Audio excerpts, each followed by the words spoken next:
Are you being woken up at 3 a.m.? Is your dog pacing in circles, panting, restless? Pay attention. This isn't just a sleep problem. It's a hidden drain that's accelerating aging and exhausting his brain. Most owners blame the pain. But what if the main culprit is a broken internal GPS? Stay with me. I'll show you the 3 hidden drains and the key solution to recharge your dog's batteries. You know, our pets give us so much love, so much joy. But the one thing they can't do is just tell us when they're hurting. So how do we know? Well, today, we're going to dive into the latest veterinary guidelines to figure out how we can become better listeners and better advocates for the animals we love. And this is really the heart of the problem, right? Our dogs, our cats, they feel pain. We know this. But they speak a totally different language. It's a language of tiny, subtle behaviors, a weird posture here, a small change there, and honestly, it's super easy to miss if you don't know what to look for. So that's the big question, isn't it? How can we learn to listen? And the good news, the really good news, is that we absolutely can. We can learn their language. It just takes a little shift in how we look at things, training our eyes to really see what they've been showing us all along. Okay, so before we get into the how, we kind of need to talk about the why. Why is this so incredibly important? Because this goes way beyond just a medical checklist. For vets and for us as owners, it's really an ethical duty. It all comes down to this one really powerful concept: animal sentience. Now, that's a fancy term, but all it really means is that animals aren't just little furry robots. They have rich emotional lives. They feel joy, they feel fear, and yeah, they absolutely feel pain and suffering, just like we do. And this quote from a major veterinary association, wow, it just hits the nail on the head. It says that for vets, it's a medical and ethical duty to ease that suffering. Think about that. And if it's their duty, what's our role? Well, we're on the front lines. We're the first ones to notice when something's wrong. All right, so we've got the why down. We have this huge responsibility. So now, let's get to the fun part. Let's get practical. It's time to put on our detective hats and learn how to spot the clues our pets are leaving for us. And let me tell you, when it comes to cats, this detective work gets a whole lot harder. I mean, cats are the masters of hiding pain. It's just baked into their DNA, you know? In the wild, if you show you're weak, you become lunch, so they hide it. And that instinct makes our job as detectives even more critical. So, to get around this whole master of disguise thing, vets came up with something brilliant. It's called the feline grimace scale. Just look at this. On the far left, you've got a happy, pain-free cat. Ears are up, eyes are open, muzzle is all relaxed and round. Now slide your eyes all the way to the right. Big difference, right?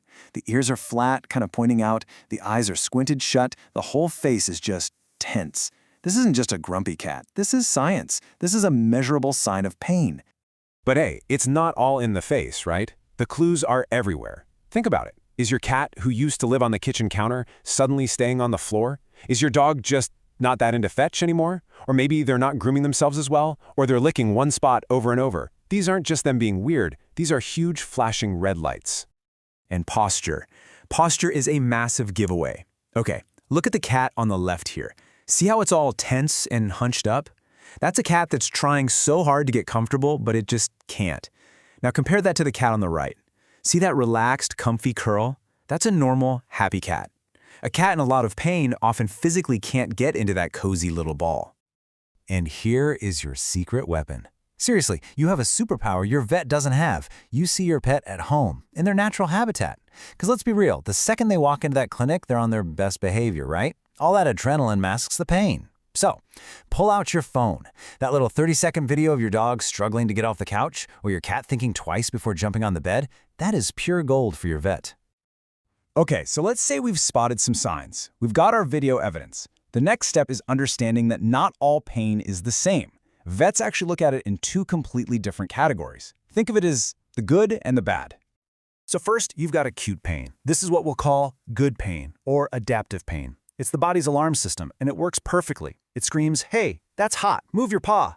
It's protective, it makes sense, and it goes away when you heal. But then there's the other kind, chronic or maladaptive pain, and this is the bad stuff. This is like a fire alarm that's broken and just will not turn off, even though there's no fire. It just keeps blaring, causing misery for no reason. Let's take a quick look at how that good alarm system is supposed to work. Something painful happens, like stepping on something sharp. That signal zips up a nerve into the spinal cord and up to the brain. The brain goes, "Whoa, danger," and immediately sends a signal back down that says, "Pull your foot away now." It's lightning fast. It protects the body. It's exactly what's supposed to happen. But now, look at this. This is what happens when the system goes haywire.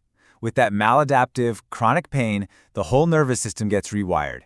It becomes hypersensitive. Now, even something that shouldn't hurt, like a gentle pet, can set off the alarm bells. The alarm is just stuck in the on position. At this point, the pain is the disease. Okay, and this might be the single most important takeaway from this whole thing.